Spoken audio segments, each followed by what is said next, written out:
এই সূরাটি শোনার সাথে সাথেই চারদিক থেকে খুশির খবর আসতে শুরু করবে।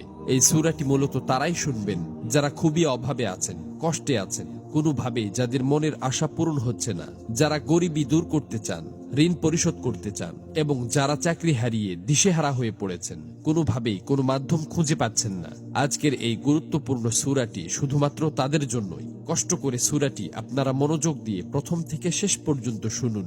ইনশাআল্লাহ এই সূরাটি শোনার উসিলায় আপনাদের সকল অভাব অনটন গায়েব থেকে দূর হয়ে যাবে, সকল ঋণ পরিশোধের ব্যবস্থা হয়ে যাবে, মনের সকল অপূর্ণ আশা আকাঙ্ক্ষাগুলো পূরণ হয়ে যাবে। আপনি যা চাইবেন সাথে সাথে তাই কবুল হবে ইনশাআল্লাহ।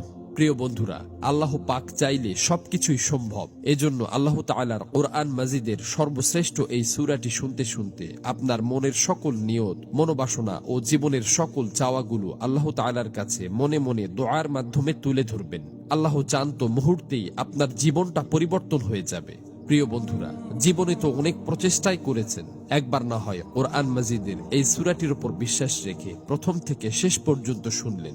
এই সূরাটি শোনার পর আপনি নিজেই বাধ্য হবেন আমার জন্য দোয়া করতে। এই সূরাটি এখন পর্যন্ত লক্ষ লক্ষ কোটি কোটি মানুষ শুনেছে এবং সকলের ভাগ্য অলৌকিকভাবে পরিবর্তন হয়ে গেছে। আমার কথা বিশ্বাস হচ্ছে না? তাহলে সূরাটি একবার শুনেই দেখুন।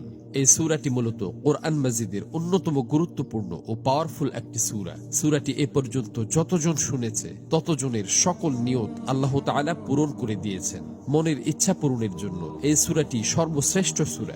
আমি শুধু মুখেই বলছি না, সূরাটি শোনার পর আপনারা নিজেরাই প্রমাণ দেখতে পাবেন। এজন্য কোরআন মাজিদের উপর বিশ্বাস রেখে দ্রুত সূরাটি একবার শুনে নিন। ইনশাআল্লাহ সাথে সাথেই রেজাল্ট পাবেন। মহান আল্লাহর কাছে দোয়া করি, হে আল্লাহ, যারা যে নিয়তে যে উদ্দেশ্যে এই সূরাটি সম্পূর্ণ শুনেছে এবং শুনবে, আপনি তাদের জীবনের সকল উদ্দেশ্য এবং মনের সকল আশা আকাঙ্ক্ষা গায়েব থেকে পূরণ করে দিন।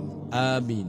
কমেন্ট বক্সে আপনিও আমিন লিখে উন্মুক্ত দোয়ায় শরীক থাকুন, কেননা কে জানে যে কার মুখ থেকে বলা আমিন কখন কবুল হয়ে যায়। তো চলুন সূরাটি শুনে নেওয়া যাক। أعوذ بالله من الشيطان الرجيم. بسم الله الرحمن الرحيم. يا أيها الذين آمنوا أوفوا بالعقود. أحلت لكم بهيمة الأنعام إلا ما يتلى عليكم غير محل الصيد وأنتم حرم. إن الله يحكم ما يريد. يا أيها الذين آمنوا لا تحلوا شعائر الله. لا تحلوا شعائر الله ولا الشهر الحرام ولا الهدي ولا القلائد ولا آمين البيت الحرام يبتغون فضلا من ربهم ورضوانا.